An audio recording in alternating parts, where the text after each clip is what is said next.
Carl Hamilton de High Trainer, repoussez les limites de vos performances. Le besoin d'améliorer votre santé et d'obtenir des performances supérieures est plus grand que jamais.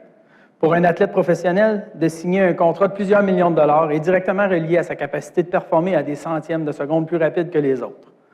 La vie de tous les jours est aussi compétitive.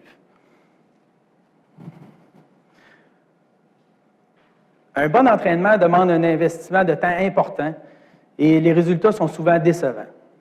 Parce que le rythme de nos vies est effréné, souvent c'est notre santé qui paie le prix. Les jours du 30 minutes de tapis roulant sont comptés. L'entraînement à haute intensité à intervalles a fait ses preuves et la science démontre que plus l'intensité est extrême, plus les résultats sont importants. Il est très difficile de maintenir ce niveau d'intensité suffisamment longtemps pour bénéficier des bienfaits majeurs de ce type d'entraînement. Le High Trainer est le premier appareil qui a été conçu spécifiquement pour pour atteindre des niveaux d'intensité supérieurs plus facilement et pour plus longtemps. 3 minutes, 3 fois par semaine est suffisant pour améliorer de façon significative la capacité cardio-respiratoire chez même les athlètes ou les gens normaux. Parlons des résultats. Antoine Valois-Fortier a commencé son entraînement sur le High Trainer avant les Olympiques de Londres de 2012. Sa condition physique était optimale et malgré ça, il a réussi à améliorer sa puissance de plus de 12 % en seulement 2 mois. Le résultat, il a affronté les meilleurs au monde et il a gagné le bronze contre un Américain qui l'avait défait 5 fois auparavant. C'est un exemple parmi tant d'autres. Anthony Calvillo a commencé son travail avec le High Trainer en 2008 lorsque sa carrière était en déclin. 5 ans plus tard, il a raflé tous les honneurs avec une productivité à toute épreuve. Il est aujourd'hui le corps arrière le plus reconnu dans le domaine du football professionnel. Ce n'est pas seulement pour les athlètes. Danielle Gagnon, une grand-maman qui est devenue adepte du High Trainer, a complété son premier demi-marathon en terminant 4e dans sa catégorie. À 60 ans, Danielle nous dit qu'elle n'est pas prête à laisser tomber son six-pack. Avec le High Trainer, nous allons rendre accessible à tous la seule technologie de l'entraînement qui permet d'allier l'efficacité avec les résultats. La technologie a été développée en 2007 par Brian Robinson, un entraîneur québécois qui passe beaucoup de temps à l'étranger pour former l'élite. Nos clients sont généralement inaccessibles et extrêmement sollicités, donc qui acceptent de travailler avec nous veut dire beaucoup. On a plus de 50 appareils qui sont déployés dans plusieurs grands centres tels que les Bears de Chicago, les Canadiens de Montréal, Duke University et plusieurs autres. Je vais pointer les remparts de Québec aussi. On a une réaction des clients qui est unanime. Tout le monde, c'est la même chose. Ils deviennent ambassadeurs. Et de l'essayer, c'est de l'adopter. De l'essayer, c'est de l'adopter. Les 2 dernières années d'opération d'entreprise ont été consacrées au perfectionnement de l'appareil et à la pré-commercialisation. Dans la forme actuelle, le High Trainer s'adresse à une clientèle de haute performance, donc les équipes professionnelles et les centres d'entraînement de haut niveau. L'entreprise a identifié plusieurs marchés qu'elle pourrait desservir en adaptant son produit en quelques variantes. Donc, l'année en cours va être, en plus de poursuivre les efforts de commercialisation de l'appareil actuel, on va aussi développer une ligne de produits sous 2 formes, c'est-à-dire l'appareil que vous connaissez présentement avec les appuis à la poitrine et une nouvelle version avec des appuis à la taille qui permettent des marches avec résistance en engageant les muscles de façon optimale tout en évitant les risques de blessures. En déclinant notre offre en 4 appareils, on va pouvoir desservir les marchés du médical, du haute performance et des gyms conventionnels. Donc, le développement de cette ligne de produits-là est fait en collaboration avec l'UQAM, avec l'école de design de l'UQAM. Voici quelques schémas.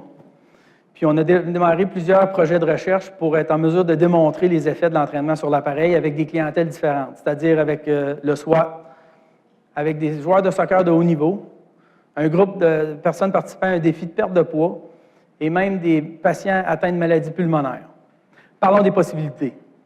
Imaginez que l'entraînement à ces niveaux d'intensité puisse avoir un effet important pour des jeunes ayant des troubles de déficit d'attention. Imaginez qu'on puisse inverser la tendance du décrochage au Québec avec une intervention de 3 minutes 3 fois par semaine. Bien, c'est exactement ce qu'on est en train de prouver dans une polyvalente locale. Un beau projet pilote qui fait son chemin vers une étude scientifique qui va être encadrée par des spécialistes. On change radicalement la vie des jeunes, des enseignants, de leurs parents et même de la communauté. Le potentiel d'affaires est très important. Déjà, avec une productivité limitée, on a une marge de 60 %. Donc, la profitabilité l'est autant. L'appareil qui va s'adresser aux hautes performances s'adresse à environ 1500 clients.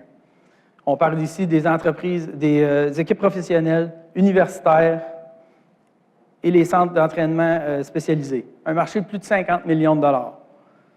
Pour ce qui est de l'appareil s'adressant au médical, on parle ici de plus de 15 000 clients potentiels. Les hôpitaux, les centres de réadaptation, physio, ergo, chiro. Un marché de plus de 250 millions de dollars. Pour ce qui est de l'appareil s'adressant au gym conventionnel, on parle ici de plus de 35 000 centres de conditionnement physique et de perte de poids.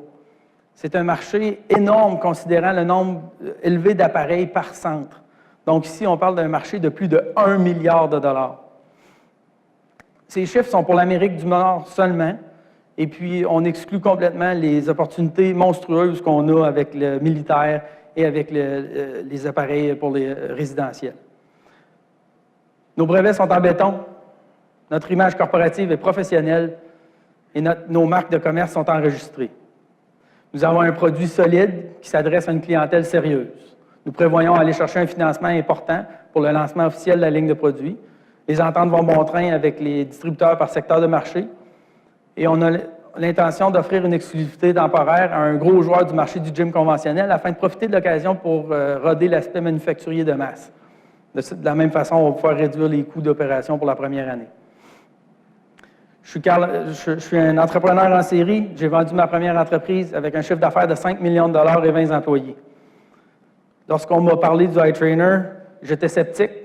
Alors, je l'ai essayé moi-même, comme vous pouvez voir. Après être incapable de terminer une marche de 3 minutes, 3 mois plus tard, à raison de 9 minutes d'entraînement par semaine, j'ai réussi à avoir des performances dignes d'athlètes de haut niveau.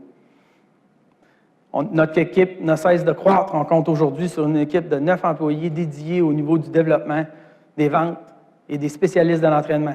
On a une facilité à recruter les meilleurs, tenant compte du potentiel du produit, mais aussi de l'aspect révolutionnaire du iTrainer. On est supporté par des partenaires financiers de calibre. Tout est en place pour un succès assuré. J'ai une petite nouvelle de dernière minute. La semaine dernière, la revue ESPN s'est intéressée à nous. On a été publié un article qui a apparu pour leurs millions de lecteurs. Donc, une visibilité incroyable.